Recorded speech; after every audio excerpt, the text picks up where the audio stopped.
উপোসের দিন কি শুধু সাবুদানা বা ফল খেয়ে থাকতে হবে? একদমই নয়।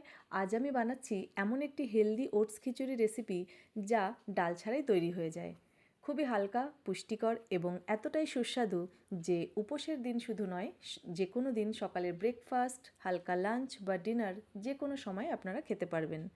ভিডিওটি শেষে আমি বলবো কেন এই ওটস খিচুড়ি শরীরের জন্য এতটা উপকারী, তাই ভিডিওটি অবশ্যই শেষ পর্যন্ত দেখবেন। নমিতাস ফ্লেভার্সে আপনাদের সকলকে স্বাগত জানাই। আমি নমিতা। আজ আপনাদের সঙ্গে শেয়ার করব আমার খুব প্রিয় একটি হেলদি ওটস খিচুড়ি রেসিপি। যারা হালকা খাবার খেতে চান, ওজন নিয়ন্ত্রণে রাখতে চান বা সহজে হজম হয় এমন কোনো খাবার খুঁজছেন, তাদের জন্য আজকের এই রেসিপিটি পারফেক্ট। তো চলুন এখন দেখে নিই কীভাবে এই ওটস খিচুড়ি বানাবো। তো সবার প্রথমে যেটা আমি করেছি, ওটসটাকে আমি ভিজিয়ে রেখেছি। এবার গ্যাসটা জ্বালিয়ে কড়াইতে আমি দেব সামান্য ঘি। আপনারা ঘিয়ের পরিবর্তে তেলও দিতে পারেন। এবার ঘিটা গরম হয়ে গেলে আমি এর মধ্যে কেটে রাখা সমস্ত সবজিগুলো এক এক করে অ্যাড করব।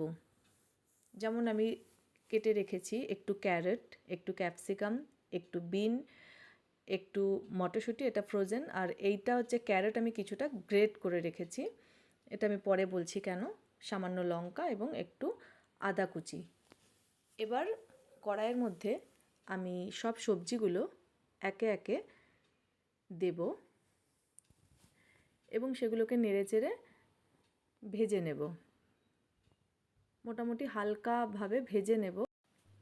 সবজিগুলো ভাজতে ভাজতে আপনাদেরকে বলি যে কেন আমি ওটসটাকে ভিজিয়ে রেখেছিলাম। ওটসটা ভিজিয়ে রাখলে কি হয়, আমি দেখেছি যে একসাথে যখন জল দিয়ে সেদ্ধ করা হয় ওটসটা একটু বেশি চিটচিটে লাগে, একটু আঠা আঠা ভাবটা হয়। তো সেই কারণে আমি ওটসটাকে ভিজিয়ে রেখেছি যাতে দিয়ে বেশিক্ষণ ফোটাতে না হয়, তাতে আঠা আঠা ভাবটা অনেকটা কম হয়। তো এইটা একটা টিপস, আপনারা দেখতে পারেন এরকমভাবে করে। আশা করি আপনাদের এটা কাজে লাগবে। আর একটা জিনিস, এই সবজিটা ভাজার সময় আমি গ্যাসের ফ্লেমটাকে একটু হাই রাখবো যাতে সবজি থেকে জল বেরিয়ে না যায়। তো এরপরে সব সবজিগুলো এক এক করে দিয়ে এগুলো ভেজে নেব।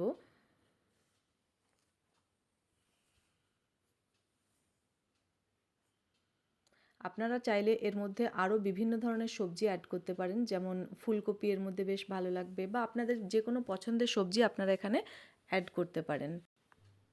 দেখুন সবজির কালারটা বেশ কি সুন্দর সবুজ, এত গ্রিন এবং কালারফুল লাগছে।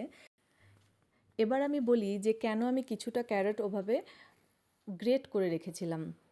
তো ক্যারটটা গ্রেট করে এই কারণেই রেখেছিলাম যে মানে কেউ যদি চিনি দিতে না চায় সেক্ষেত্রে ক্যারটের যে মিষ্টি ভাবটা থাকে ওটাতেই কাজ হয়ে যায়। তো এরপর আমি ধীরে ধীরে অ্যাড করলাম একটু আদা কুচি, তারপরে দেব একটু লঙ্কা কুচি, আর আপনাদের পরিমাণ মতন যে যেরকম পছন্দ করেন সেই অনুপাতে একটু সল্ট দেবেন, একটু হলুদ দেবেন সামান্য কালারের জন্য, এটা যার যার পছন্দ মতন শেষে দিতে পারে।